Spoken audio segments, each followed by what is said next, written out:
Hey soldiers, Sam Bankman-Fried's bail has been revoked. I know a lot of soldiers out there say, hey, we don't think this cat's ever going to be held accountable for what he is alleged to have done. Long road to go here. This is not a conviction, but it is a step in the direction that many believe he should be headed in, okay? Again, all the crimes that he's alleged to have committed are just that, allegations, until the state proves its case.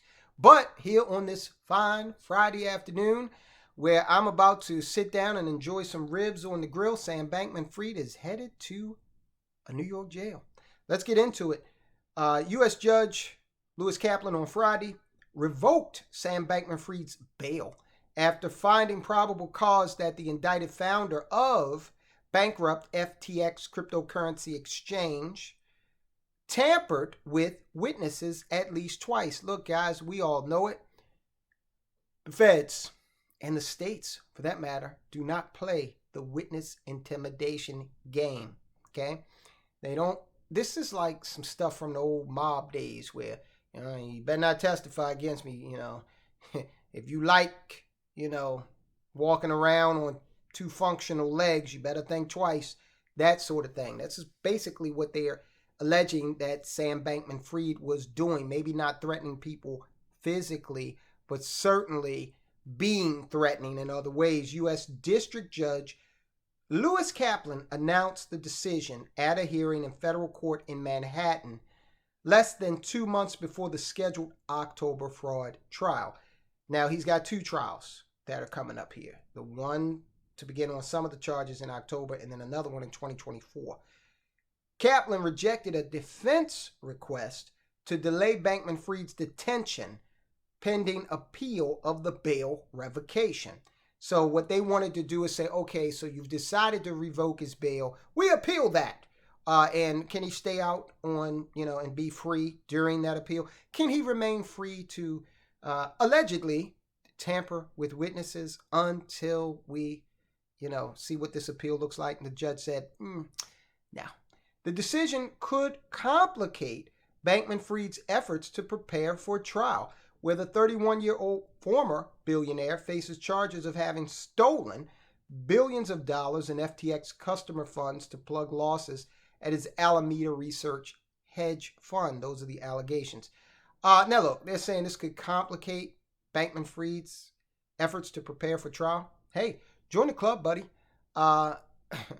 Millions of people have been in that situation. And I know that your attorney, Cohen, is going to be pretty upset because right now he's coming out to the California house with the pool in back. And that's where he's helping Sam prepare for this trial.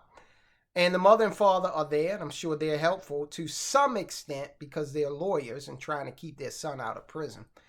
And they're spending a pretty penny on this. So we're going from a situation, or they're going from a situation where the lawyer comes in and they say, oh, Attorney Cohen, how are you today? Would you like a glass of iced tea? Don't mind if I do. 2 lumps, please.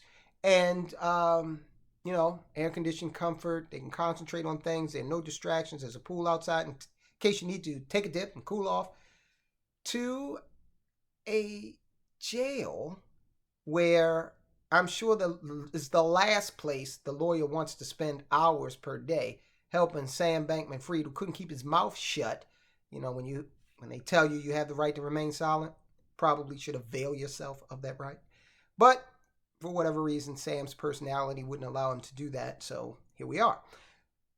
All right. So, again, 31-year-old former billionaire Bankman-Fried has pleaded not guilty. He was let out of the courtroom by members of the U.S. Marshal Service in handcuffs after removing his shoelaces, jacket, and tie and emptying his pockets. Do you really think that he thought, they were probably, because they babied this kid, Sammy, after court today, would you like to stop by McDonald's? Sure, Mom. Well, that won't be happening. His parents, both law professors at Stanford University, were present in the courtroom's audience. His mother, Barbara Fried, nodded to him in tears.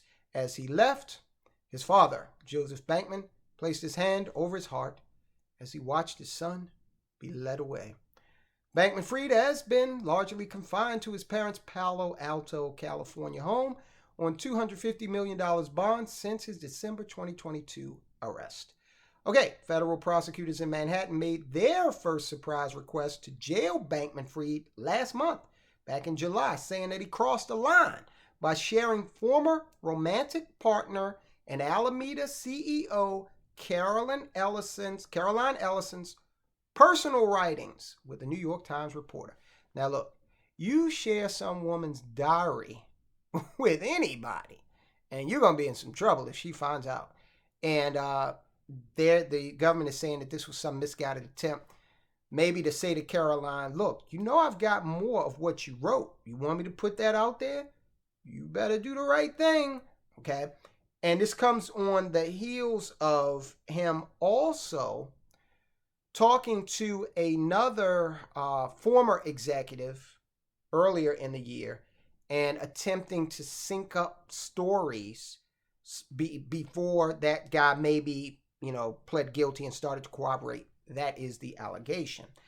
As part of his bail condition, prosecutors had been able to monitor his telephone and internet activity. Kaplan said he was concerned that Bankman-Fried showed the writings to the reporter during an in-person meeting at his parents' home. So there you go. The house is obviously not a place where he's taking his freedom seriously, maybe using it as a base of operations in part to intimidate witnesses, or at least to contact them, right? Allegedly. It was a way, in his view, of doing this in a manner in which he was least likely to be caught. Kaplan said he was covering his tracks. This is the judge talking. Bankman-Fried's lawyer said prosecutors mischaracterized his intentions in sharing Ellison's writings, arguing he wanted to defend his reputation and that he had a right to speak to the press. Oh, you're a fool. Because if you want to defend your reputation and you're looking at, these charges from the federal government, you defend it in court. And then after you're exonerated, if you are, then you can play, clean up. You can play damage control. But no. This guy is an idiot's idiot. Ellison and two former members of Bankman-Fried's inner circle have pleaded guilty to fraud and agreed to cooperate with the U.S. Attorney's Office in Manhattan. She is expected to testify against him at his scheduled October 2nd trial. At a July 26th hearing, Kaplan had restricted Bankman-Fried from speaking publicly about his case and asked both sides to address whether jail was necessary. Okay? Government said, yeah, it is. Okay, let's get this guy. If he don't want to take this stuff seriously and he don't want to respect gag orders and won't stop contacting people, we got a bed for him. Okay, we got a bed for him. The gag order has drawn attention from news media, including the Times, which in an August 2nd letter to the judge said the measure should be loosened to only restrict comments that could interfere with a fair trial. New York Times wants stories. Okay, they don't give a damn about Sam Bankman-Fried. A July 20th article in the newspaper contained excerpts from Ellison's personal Google documents prior to FTX's collapse. She described being, quote, unhappy and overwhelmed, unquote, I bet, with her job and feeling, quote, hurt and rejected, unquote, from her personal breakup with Bankman-Fried. Okay, so he's going to be in jail up until October when his trial starts. There is a possibility that even if he is exonerated and found not guilty of those charges, he could still remain in jail pending the outcome of his second set of charges in March of 2024 because they bifurcated this thing. So Sam Bankman-Fried is looking at two separate trials, and he's going to be spending this weekend and quite a few more in a New York jail just because he couldn't keep his mouth shut. Now, I know the soldiers will never, ever go out here and get into any kind of trouble, but on the off chance that you do, remain silent. Let your lawyer do the talking. Don't contact the New York Times, right? All right, look. we cover this because Sam Bankman-Fried is allegedly responsible for a lot of people losing a lot of money. And we don't want that to happen. So I do want you to watch this video because you could be about to lose a lot of money based on a current situation in this country that is getting worse. And we want to stop that from happening. Take a look at this video. We address credit card debt and what to do about it. Guys, I'll talk to you soon.